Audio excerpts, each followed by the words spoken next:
Du moment où je veux commencer, laissez-moi vous parler d'un univers mystérieux, d'un univers qui nous cache beaucoup de secrets, et même le secret en lui-même est un secret. Il y a une minorité qui connaissent ce secret, mais pour moi personnellement, je connais quelques secrets de la vie. Il était une fois que je regardais une dame qui a été une dame dans les cinquantaines. C'est une dame qui avait un petit handicap, qui se présente comme une dame aveugle. Elle marchait doucement, elle savourait la vie, elle se plaint pas.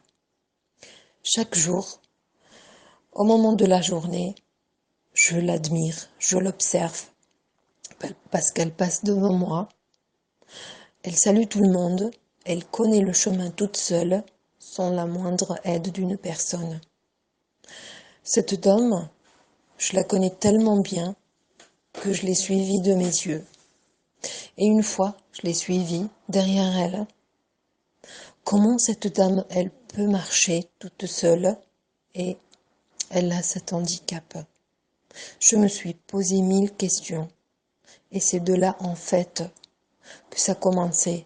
J'avais une curiosité immense de savoir son mode de vie, ses sensations, comment elle voit la vie, comment la vie pour elle peut changer beaucoup de choses malgré son handicap visuel. Il y a des moments que son fils est à côté d'elle, ou sa fille, mais la plupart du temps, elle était toute seule. Et en plus de ça, elle travaillait. Elle tenait un travail. C'est énorme. J'avais vraiment de l'admiration pour cette femme, parce qu'elle fabrique tout ce qu'elle veut. Elle n'a pas besoin d'aide, comme elle dit. Oui, ça c'est ce qu'on voit. Mais elle fait de tout pour qu'elle s'arrête pas.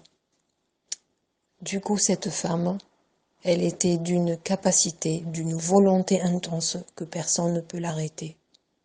C'était l'histoire d'une femme qui présentait un handicap dont elle veut changer le mot handicap par un privilège, puisqu'elle voit cet handicap-là comme un privilège. Elle s'arrête jamais, jamais. C'était l'histoire d'une femme bien enthousiaste,